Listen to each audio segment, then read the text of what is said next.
Bueno, Diógenes, el presidente Luis Abinader estuvo hoy en Boca Chica inaugurando el hospital de ese municipio. Es un hospital cuya construcción había iniciado la administración anterior del expresidente Danilo Medina. Fue construido en un 45% por el Instituto Nacional de la Vivienda, que indica que igualmente aportó el 65% de los recursos que se invirtieron en la construcción de este centro de salud. Y el presidente Abinader, en unas breves palabras que dijo, expresó que desde que llegamos al gobierno hemos repetido que tenemos prioridad en la salud. Uno de los legados que quiero dejar en este país es una salud de calidad para todos los dominicanos, pero además por esta coyuntura de la pandemia del COVID-19. Pero previo a esta inauguración, Diógenes, el presidente dio el primer palazo para la construcción de un nuevo elevado o distribuidor de tráfico en la autopista Las Américas a la entrada de la comunidad de Andrés, el cual tendrá una longitud de 418 metros. Y ahí el ministro de la República de Línea Asensio dijo que se harán 3 puentes peatonales y de motores, varias vías marginales, muros laterales de separación, repavimentación y construcción del drenaje pluvial en la autopista y vías marginales. Bueno, con esto el presidente Abinader continúa aplicando lo que es la continuidad de Estado. Es decir, uno puede observar que las obras que se han inaugurado durante estos primeros 100 días, lógicamente eran obras que ya habían sido iniciadas por la administración pasada y se encontraban ya en un elevado nivel de construcción que permitieron su conclusión ya en estos 3 primeros meses de la administración del Partido Revolucionario Moderno. Igualmente hay que destacar que estas actividades donde el presidente Abinader ha participado, sobre todo en el sector turístico, dando el primer palazo para el inicio de construcción de complejos hoteleros. Igualmente se trata de proyectos que fueron muy avanzados, fueron dejados muy avanzados igualmente por la administración anterior. Pero esto lo que indica es lo importante que es que haya continuidad de las ejecutorias de Estado, no importa los cambios de gobierno, porque hay que repetir que cuando un gobierno sustituye a otro y sencillamente por razones de revanchismo, de sectarismo, descuida la terminación o la conclusión de los proyectos o obras de infraestructura que le ha dejado el otro, el país pierde. El país pierde porque es una inversión que se deteriora con el tiempo. Y entonces ya República Dominicana tiene ejemplos de esto. Es decir, que me parece bien que se continúe con esta política de conclusión de cada una de las obras que se dejaron en proceso durante la administración anterior, porque eso en definitiva quien beneficia es al país. Así es, Manuel, así es. Y sabes que, Manuel, me alegra mucho que las autoridades le den seguimiento a las obras que se venían desarrollando y sobre todo a esta parte que tiene que ver con lo de la distribución del tráfico en la autopista Las Américas. Ese tramo de Andrés, Boca Chica, es un tramo verdaderamente que se puede decir un tramo de la muerte. Ahí la cantidad de personas que pierden la vida en el intento de cruzar esa vía, de cruzar caminando esa vía, y la cantidad de motoristas también que pierden la vida en esos cruces y en esas intercepciones que ellos improvisan en esta vía de alta velocidad y de alta complejidad. Verdad que me sienta muy bien que las autoridades le den seguimiento a estas construcciones porque esto viene a paliar esta situación, digamos, de peligro y de crisis que viven estas comunidades que están a ambos lados de la carretera, porque en la medida que se construyen obras como esta, disminuyen los accidentes de tráfico y disminuyen las muertes en esta vía. Lo que no acabo de Sí. entender, Manuel, es por qué el Instituto Nacional de la Vivienda tiene que construir, que terminar la construcción de un hospital. Eso no lo acabo de entender, de verdad que no. A mí me resultó extraño, pero eh, lo más correcto era que esto lo terminara el Ministerio de Obras Públicas, ¿verdad? Porque ya la Te Oficina de entiendo. Ingenieros Superiores del Estado ha estado en proceso de receso mientras se produce su desvinculación o su cese. Pero nada, lo hizo el Instituto Nacional de la Vivienda. Mira, Diógenes, hoy la exdirectora de Compra y Contrataciones Públicas, Yocasta Guzmán, volvió nuevamente a la Procuraduría Especializada de Lucha contra la Corrupción Administrativa.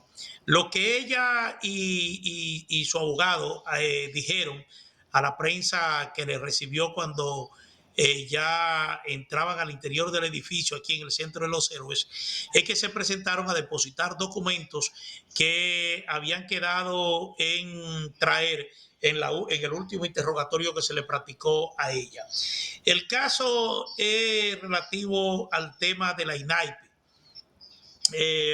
Ahí hay una situación un poco complicada, incluso hasta preocupante, porque justo después de este interrogatorio que se prolongó por más de 4 horas a Yocasta Guzmán, es directora de compra y contrataciones y contrataciones públicas, el abogado Carlos Balcácer, que es su abogado, aseguró que Berlinesa Franco comenzó a realizar contrataciones de emergencia grado a grado en el Instituto Nacional de Atención Integral a la Primera Infancia, INAIPI, antes de que saliera el decreto presidencial que declarara de emergencia compras y contrataciones de bienes y servicios a propósito del COVID-19.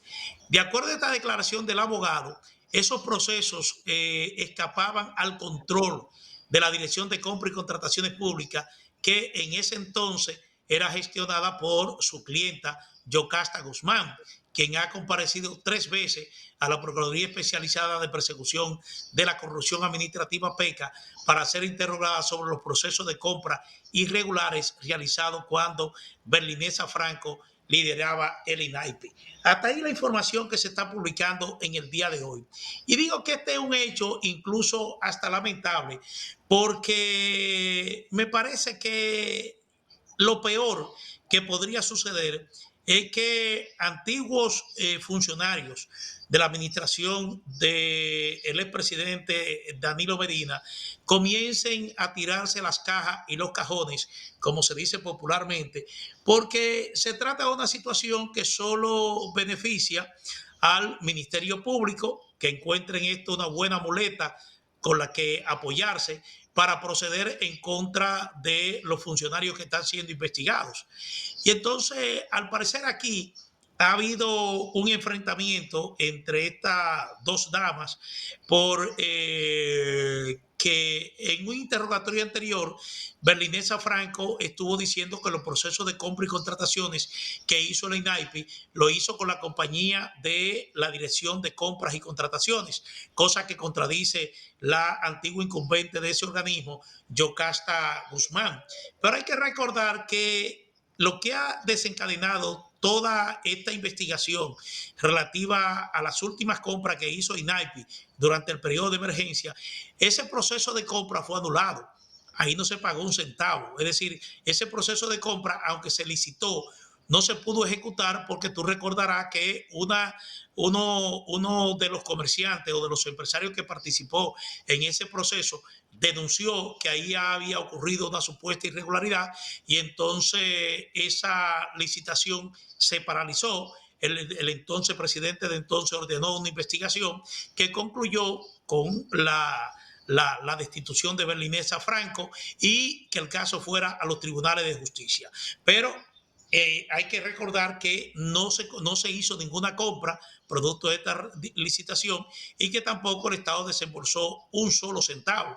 Ahí de lo que se trata es de si se cumplió o no se cumplió con los procedimientos que establece la ley 340 sobre compra y contrataciones públicas, don Dionis. Manuel, en este caso hay que esperar cómo eso puede ir progresando en las investigaciones que desarrolla la Procuraduría General de la República, en este caso la Procuraduría de la Persecución Administrativa, PETCA. Hay que esperar a ver qué va a pasar al final de cuentas con este caso. Pero hay algo incluso que yo señalaba en estos días que había dicho Berlinesa Franco, y es que con relación a lo que tú señalas, y es que ella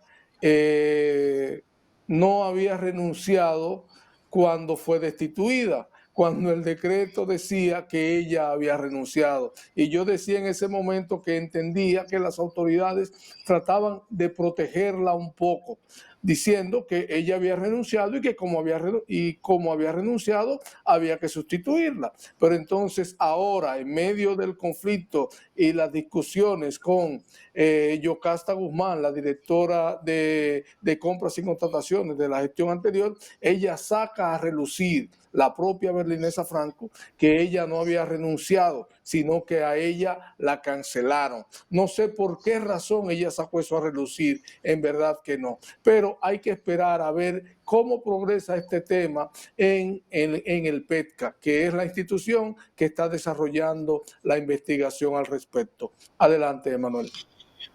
Bueno, y esto no parece que tiene algún viso de que pueda terminar. Justamente en el día de hoy, el ministro de Energía y Mina está asegurando que el ex administrador de la empresa distribuidora de electricidad del Este, nada más y nada menos que Luis de León, que es cuñado del expresidente Danilo Medina, esposo de Magali Medina, a quien recientemente se le dictó medida de coerción.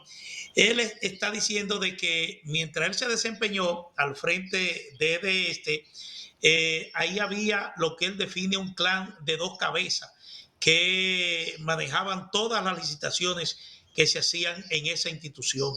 Él está diciendo que ahí había un caso antipulpo, según indica, porque esto lo manejaban, según dice el ministro de Energía y Minas, lo manejaban dos familias. Él no identifica cuáles eran esas familias que manejaban esto, pero lo cierto es que se siguen con las denuncias, hay muchas denuncias por las cuales el Ministerio Público sigue teniendo mucho trabajo, pero esto comenzó desde el mismo 16 de agosto.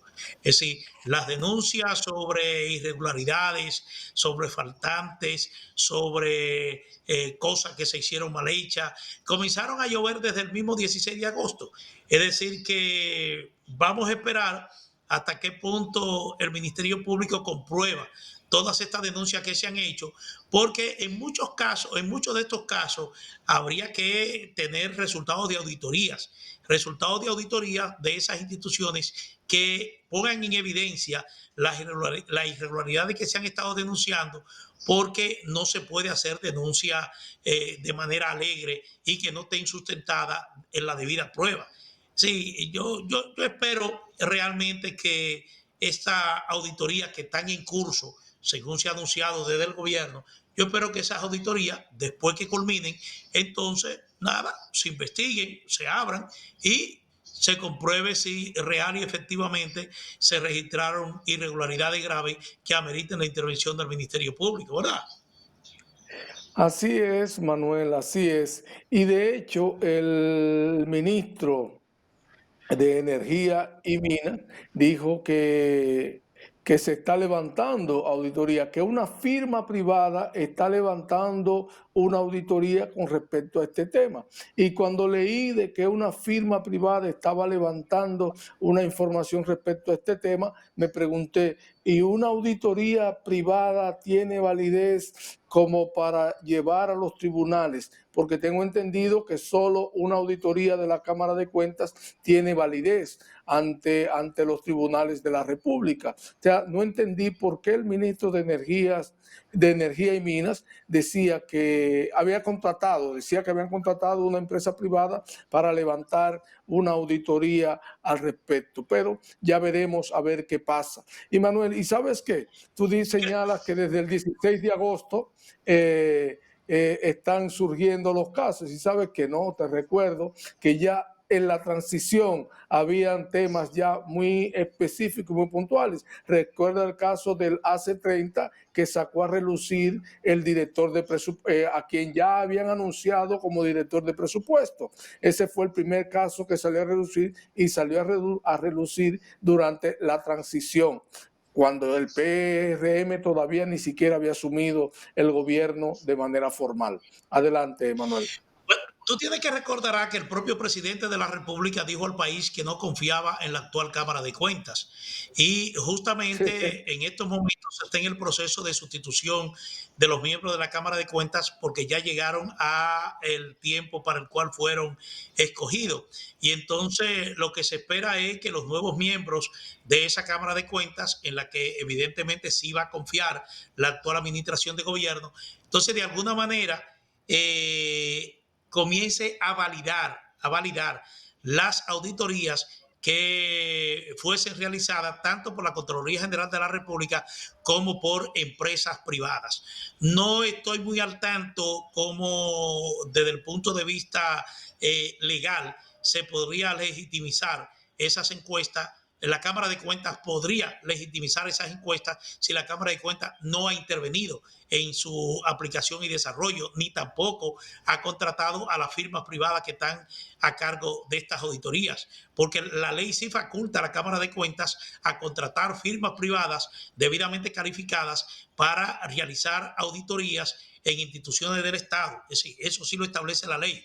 Ahora, no sé hasta qué punto, por ejemplo, cualquier institución pública puede ordenar a una empresa privada realizar una auditoría y posteriormente utilizar los datos que surjan de esa auditoría para iniciar un proceso penal, un proceso de persecución. Eso habría que preguntárselo a algún experto sobre la ley que crea la Cámara de Cuentas, pero siempre se ha dicho que solo las auditorías que son practicadas por las cámaras de cuentas pueden tener efecto a los fines de que se inicie una investigación de carácter judicial con consecuencias penales. Eso es lo que se ha dicho siempre.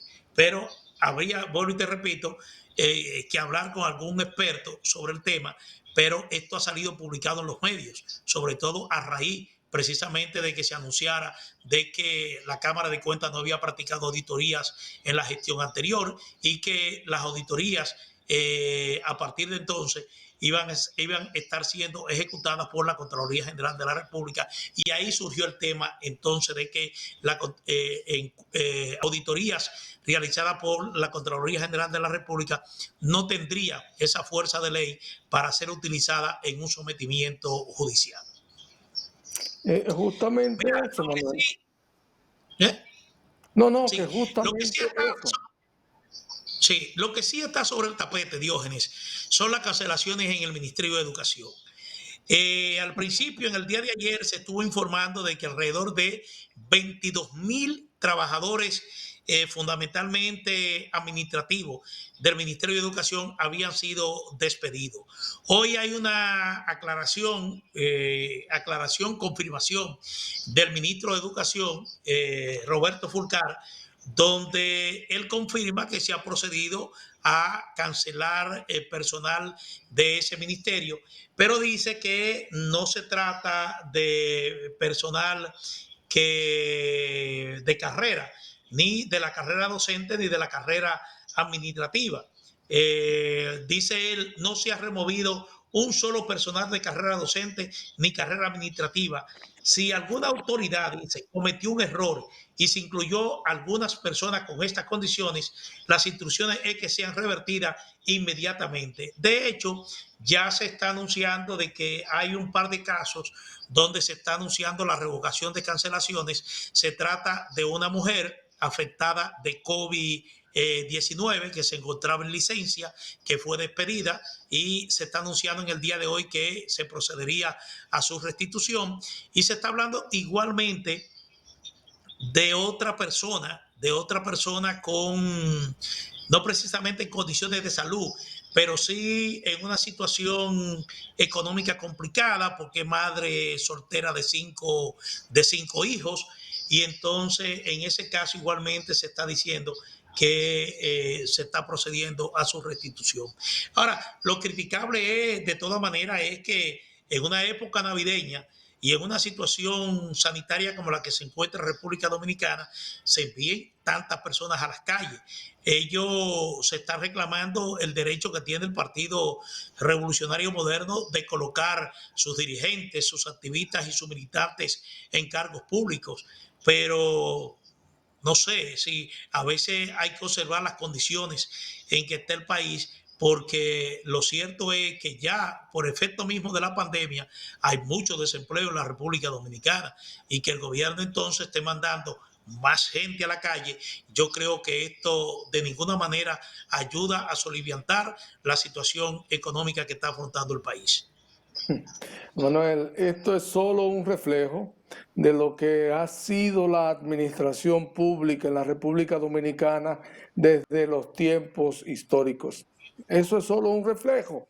El que llega al gobierno barre con el que está ocupando, con los que están ocupando posiciones, y coloca gente nueva.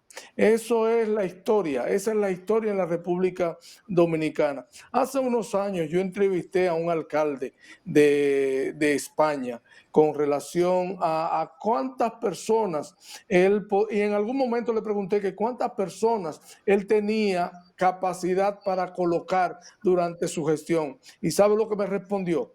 Yo, todas las personas que están ahí, tengo que respetar su ejercicio y sus labores. Yo solo puedo remover mi chofer porque es mi chofer. Yo solo puedo nombrar mi chofer porque es mi chofer y una asistente o un asistente. Después me dijo, ni siquiera la seguridad yo tengo capacidad para decidir quiénes serán mi seguridad, porque eso lo decide la municipalidad.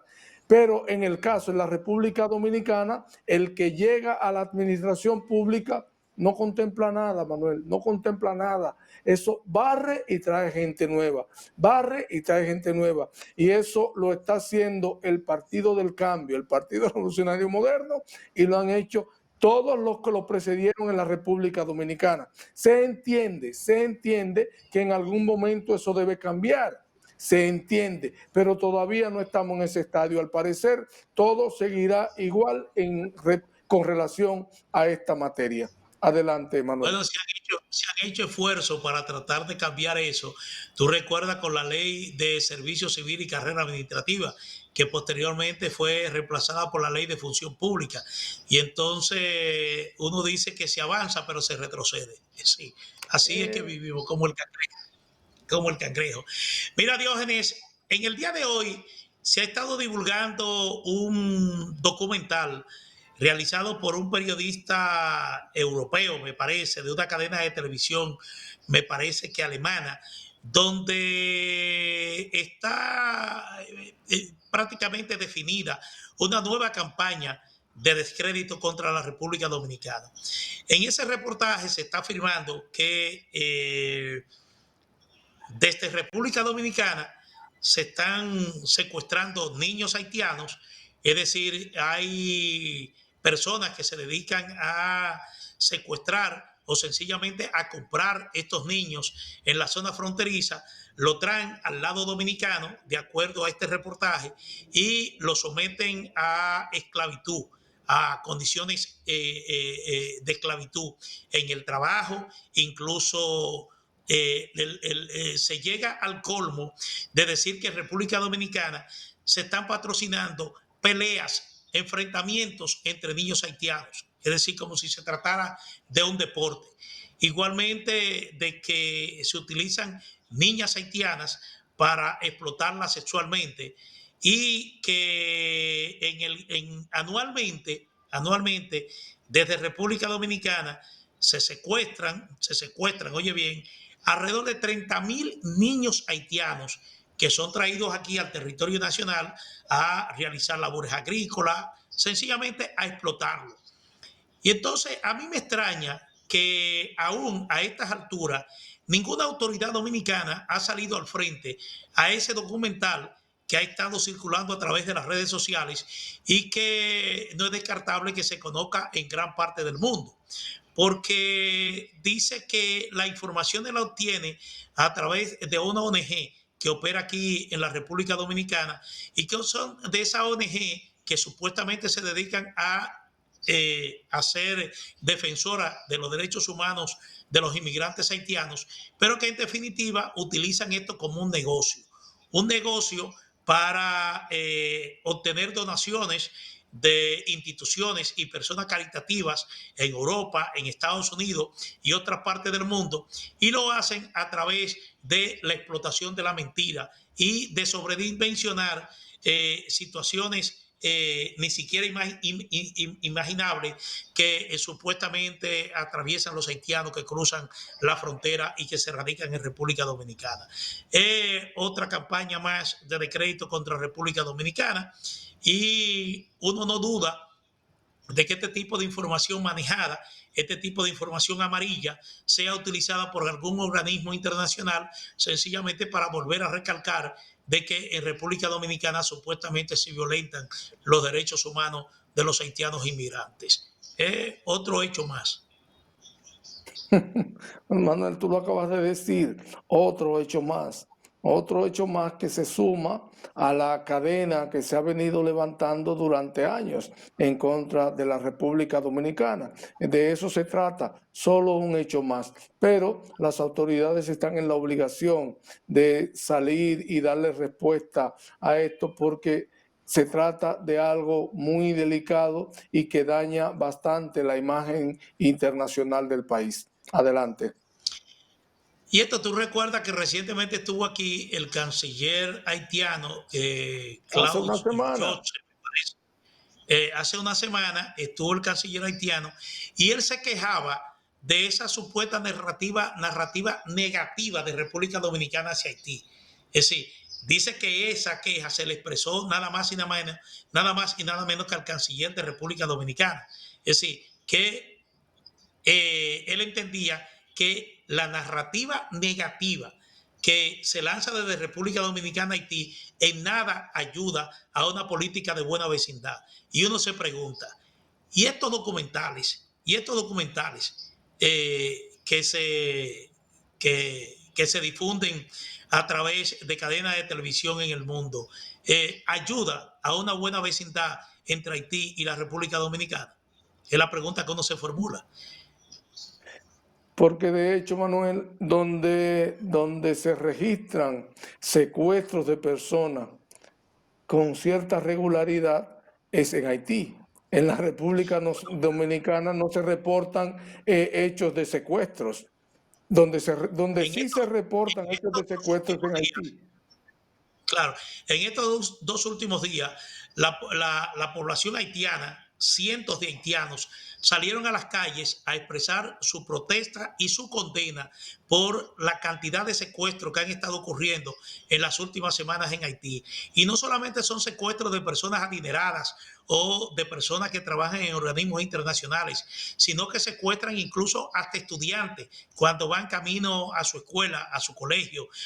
Los secuestran para pedir rescate hasta de $500. Es decir, eso es lo que está pasando en Haití. Y recientemente tú recuerdas que hubo una crítica de una organización de sociedad civil haitiana donde cuando se anunció un discurso del primer ministro de Haití para referirse a esta situación de criterio y el pueblo esperaba que anunciara medidas concretas para frenar esa situación de delincuencia, lo que hizo fue darle consejos a la gente para evitar los secuestros. Es decir, hasta ese extremo se llega.